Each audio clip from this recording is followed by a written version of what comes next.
what's up everybody? It's Kellen from Start Your Systems and welcome to another MX Simulator tutorial video. And today we're going to take a look at setups in MX Simulator. You guys have requested it a lot and we're in the middle of Nationals. So I know you guys are super keen on understanding how to work your suspension through the bike setup menu. So first of all, let's take a look at my suspension here. This is the one I've used for about a year. I haven't changed anything on it just because I've gotten used to it. People like to change their setups a lot. I mean, I used to be that person too, but I left it at this one for a while. This is the same exact setup minus the countershaft sprocket and rear sprocket settings that I won the first 450 moto at Budds Creek last year in Race Factory, and I've also won a couple of EMF Supercross races and stuff like that. Haven't changed one bit of the suspension. So I'm going to take you guys through what each of this stuff really means. As you can see the suspension here on your screen. What I'm going to use here for this guide is a suspension tip guide created from a forum user named Yomo, and this was in 2009, so it shows you how dated this game is and how much stuff from back then can even help you out now. So let's take you guys through, first off, compression damping with fork compression damping first. If you increase your compression damping, it'll slow the compression stroke and decrease the front end from bottoming.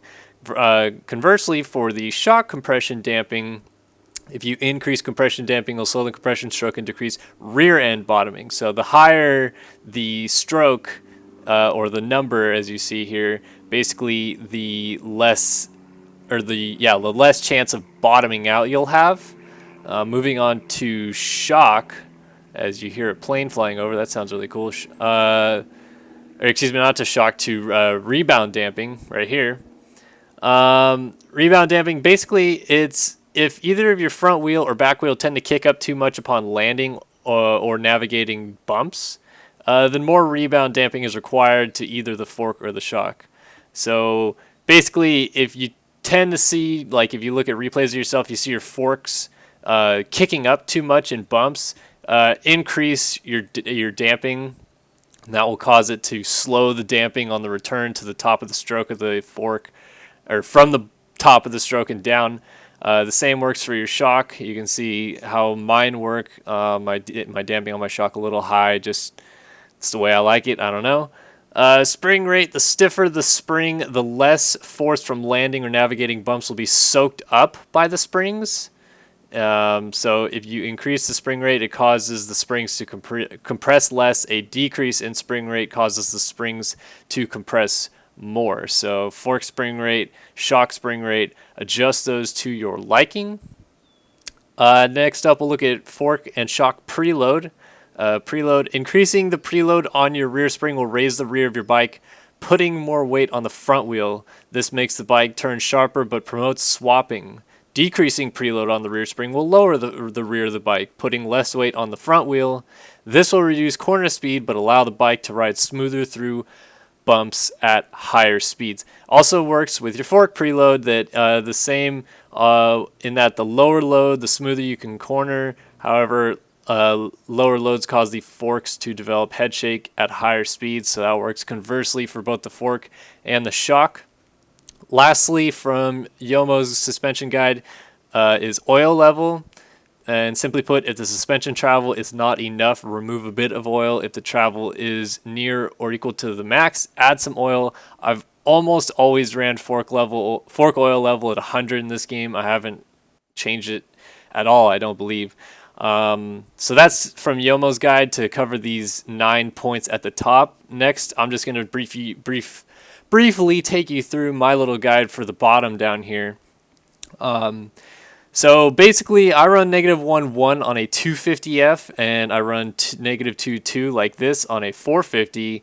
And the only reason I run -2.2 on a 450 is just because, I mean, I pretty much started this game playing riding a 250 and got used to the acceleration.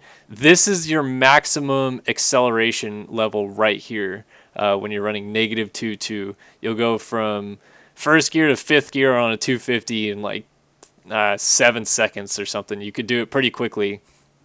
And then conversely, going to -2 is the highest. So if you're trying to screw around in sim and clear like super long jumps, this is what you'll want to run. Both settings, not necessarily the best for racing. Obviously I use this on a 450, but That's just because it's what I like. Most people don't do it. Somewhere in this range of 0, 0, 1, -1, 0, -1, something like that is where you'll find it to your liking. This kind of a setup is better for acceleration, whereas this kind of a setup is better for top speed. Just play with it and figure out what you like. Then we'll move down to rider vertical spring and rider vertical damping, rider forward spring and rider forward damping.